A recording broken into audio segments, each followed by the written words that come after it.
Hi everyone, it's Victoria with the Soul Nurturer channel, and it's time for a little astrology review of the full moon. I started talking about astrology and then I stopped. So, happy full moon in Virgo today. So, I want to go over what a full moon means to me. Again, all of this is sort of coming from my perspective, what I've studied over the years and what astrology actually what it's done for me and how it's helped me and how I help clients with this, I believe, God-given tool of really being able to get a sense of where we are and what's going on. And I think of it as kind of celestial weather. That's how I think about it. It's kind of getting a sense of where we are in our journeys of unfolding and what's going on around us and how is it working for us. And sometimes it feels like against us, but everything is purposeful, right? So for me, astrology is a symbolic representation of universal patterns that correspond with our human nature and the cycles of life, just like the cycles of weather, right? So we all go through seasons and different cycles in our own worlds. And when I talk about a full moon or a new moon, which I tend to cover more because they're more relatable, of course, it's just the tip of the iceberg when we look at a chart or the weather. There's a lot more going on than a full moon today. But that's what I'm going to focus in on today. It's a good, nice bite-sized amount of astrology for those who don't really understand astrology or know anything about it. But it is also amazing to look at your own chart. And this is what I love to do when I work with my clients. My mission is all about supporting soul potential, nurturing that soul potential into the fruition of purpose. So I do believe that a chart, when we look at a chart, it's like a soul map. It's like what creator sends us here with. I often say that. Do you really think that a loving God, creator, universe, however you connect, would send us here without any instructions or help?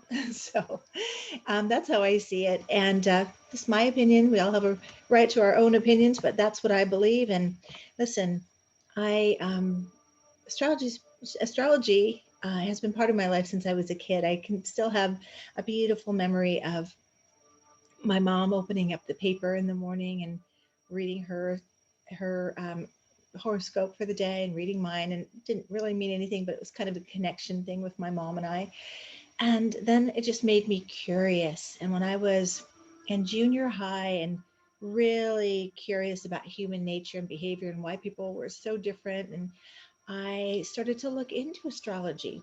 And also, when people would say, "Oh," they'd ask me what sign I am, and I'd say Scorpio, and they'd go, "Oh, Scorpio," and I was like, "What does that mean?" Right?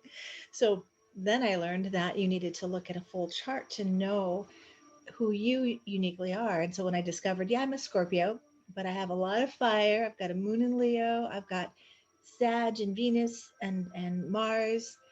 So I'm not a typical Scorpio, but then it gave me this awareness of um, understanding myself better and being able to understand those around me better, to have more acceptance that we are all very unique. And when you look at a chart, you see that unique soul print. So that's my little side disclaimer or information about astrology. I can go on and on about it because it really has been a way that I feel God has guided me to my potential and my purpose, actually. So there's a reason I call myself the soul nurturer, and it's not just because I feel that intuitively in my being, but it's all over my chart. Okay, so if you're interested in having what I call a soul review chart or astro soul chart, contact me at soulvisioning@gmail.com. Or you can direct message me on Instagram. I'm the underscore soul nurturer there. or on Facebook page, which is also the Soul Nurturer. Okay, commercial is over. Let's move on. So, full moons as are different for everyone. Some of us feel very much more emotional. We feel like we don't want to be around people because for me, and I think that this is true for a lot of empaths, the full moon, we're not only feeling more of our own emotions, but everybody else's. So it's a bit much. So we want to kind of pull back sometimes. Other people are really drawn out by a full moon. Well, whether we are more drawn inward or outward, our stuff is drawn outward because that's what a full moon does. It illuminates everything. It brings the light, right? The bright full moon symbolically brings the bright full light on our inner world. What's going on in there? And then there's the energy of where the moon is. So the moon is in Virgo and the sun is in Pisces. So a full moon is an opposition, 180 degrees of opposition. So the sun in Pisces opposing the moon in Virgo. So just think about that word opposition, right? So a full moon can feel like that, like a kind of a tug of war going on energetically. And so I'm going to talk about what are the qualities of Virgo and the moon in Virgo. For me, where the full moon is an invitation and how we're going to work with the energy that's coming forward or all of our subconscious material coming forward to look at, or our problems, our issues. A full moon is also a culmination point. It's where we have set intention previously, and it's kind of looking at that. Where are we with all those intentions? Again, the focus will be like through the lens of Virgo. So, what is Virgo like? Any Virgos out there? This will resonate with you, but we all have Virgo somewhere in our chart. And when we have a moon in Virgo, we get to borrow that energy, right? So, um, Virgo is practical, it's an earth sign. It's well known, Virgos are known, they get a bad rap for being really critical, the perfectionist, right? Now, with every sign, there are the possibilities of these sort of the lower quality of Virgo, I guess you could say, but there's always the highest potential of that too. So even being critical, it's not a bad thing. It's how we're utilizing that energy. If we're internalizing it and we're critical of ourselves, or we're externalizing it and we're critical of others, that's not really helpful, right? So we shift critical energy to the idea of discernment. So Virgo energy is really discerning. We're able to really get real, to really look with a practical lens and seeing what's not working. Virgo is really good at seeing what's not working. Virgo is connected to health and service. So this may be a time where you're aware of like what's brought to light in this full moon is where you need to make some improvements with your health or diet. Virgo is definitely, I always think of the school marm, and I don't know why, but it's kind of like, the school marm is out and she's saying, hey, there are some things that need to be corrected. Let's take a look here, right? So Virgo, it's not a bad thing. Actually, it's a beautiful, Virgos are beautiful people, and Virgo in your chart is a beautiful gift. It's how to utilize it in a higher way, right? So Virgo is that the practicality, right? The practical and let's get things done. Very service oriented. Really, did maybe you noticed today a little bit of a pull from the Virgo moon. Maybe you looked around your house and you looked at what needed to be cleaned and put in order and get organized. Maybe you felt like you wanted to make a list. Maybe you were really acutely aware. Maybe there was some negative self-talk happening because you're noticing what's being drawn forward is what's not in order and what could be improved. And you just have to watch that. Um, you need to just watch the perfectionist quality that comes forward and the comparison. That's another Virgo quality, comparing what's working, what's not, right? Now we can take that information. The beauty of an opposition, a full moon, is to borrow the energy of the sun in Pisces. Okay, they're direct opposites. So I always think about oppositions like, think about if two people were in opposition. They are completely 180 degrees away in how they're seeing how to do something, right? A mediator would say, okay, what do you need? And what do you need? And then we find a blend of getting those needs met, right? So let's look at Virgo and Pisces. Virgo needs order. Virgo wants structure and wants practical movement in the direction of goals. Virgo wants to, like purge and clear anything that isn't healthy or good or supportive. It is actually a good time, even though we typically think of a new moon as a time to start a cleanse or do something new for your health. Virgo full moon is really going to show you where, gosh, maybe it would be a good idea to do a cleanse, to purify. Purification is another quality of Virgo, and it may feel like it wants to do it like really just roll up your sleeves and get to work. But then the need of Pisces is, and this is where it can feel like a tug of war. Pisces is dreamy and more easygoing and more relaxed, more the visionary, more in, in the stars, dreaming of possibilities, visioning. So you can see the opposition there, right? Pisces, dreamy, Virgo, practical, get to work. Well, how could they work together? Pisces is also, our spirituality, um, a practical application that would meet the need of both is to schedule time to meditate. That's that's actually utilizing both or putting both needs into a practical application. Scheduling time for meditation or yoga or something that meets the spiritual aspect of who you are. So, and Pisces is also very compassionate, which is a nice, um, soothing offering to the, perfectionistic Virgo energy, the that can be judgmental of self and others and very, very critical. So compassion, so we can invite in compassion. Can I look at what I need to do in my world and in myself in a compassionate way? Can these two oppositional energies come and be allies to support our highest good, right? So that's another way to think about it.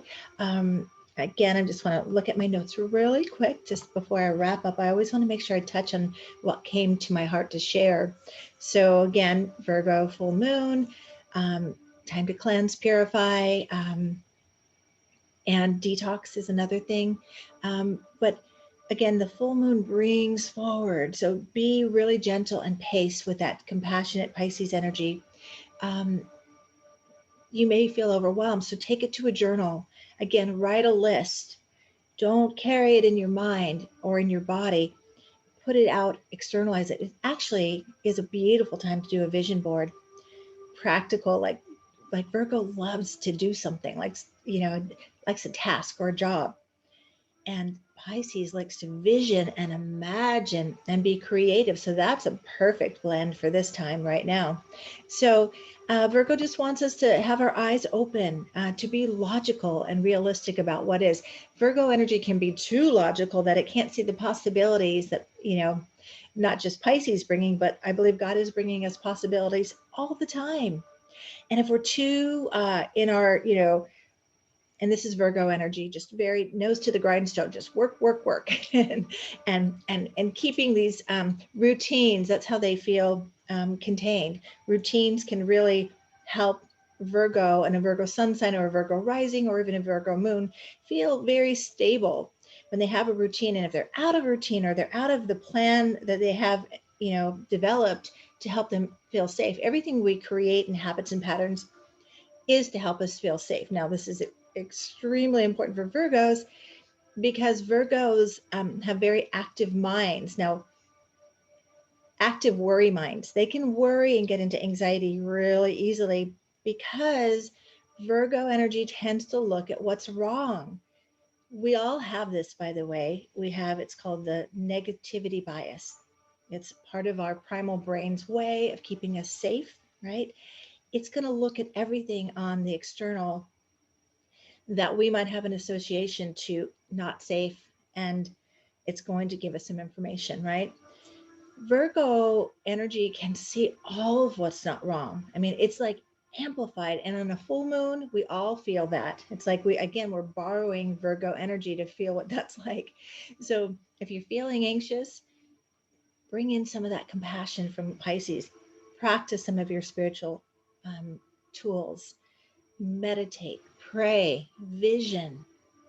Take the worry or what's the problem that we're going to see from the Virgo lens and say, okay, great problem. What is the spiritual solution here?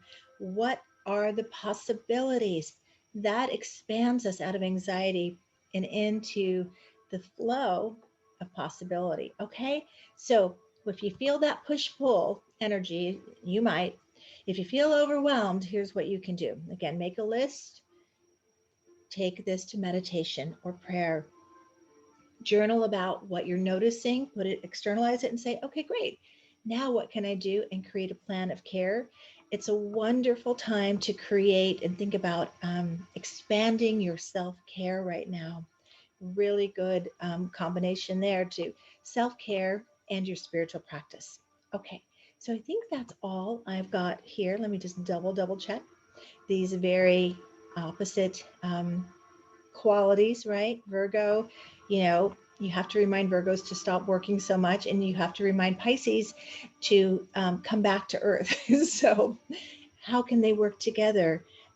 Many beautiful ways. So, enjoy the full moon, lean into it. And, I want to say this too, that I don't believe in the magical thinking that it's only a full moon that these things happen or the new moon. I believe we have our own cycles, no matter what the moon's doing. Follow your own cycle. How are you feeling? What are you needing? And just notice, how are these, these are all possibilities. This is not written in stone. Like, I think that there's a myth about astrology, like, that's just how it is, and there's nothing I can do. No, it's a possibility. You and God are in charge of your life and the way it's unfolding and what is going on.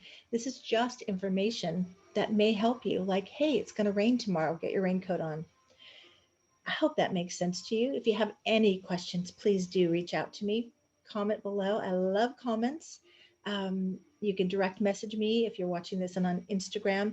I do encourage you when I put a video up on Instagram or even on Facebook that if you could, it would help me if you watch from YouTube. Just come directly to my channel, subscribe if you feel called, like if you like what I'm offering, and comment if something I shared clicks with you. I know some of you are a little shy out there, and that's okay. I hear people tell me all the time, I watched your video, and I'm thinking, you did? I only had 2 likes, and I have 7 people telling me they watched. So I get it. Let me know you're here by maybe just putting a little heart in a comment, okay? Let me know you're with me. I love offering these videos. It's on my heart to continue, and I'm expanding into the astrology because it's another, for me, transformational tool to support you in connecting to your higher potential, your purpose, and navigating your life. So I hope this helps. I hope that you got something that really just sparked some awareness within you, that sacred awareness. All right, take good care until next time. You got this. And the world, the universe, God has got you. Trust that. Trust that. Take good care.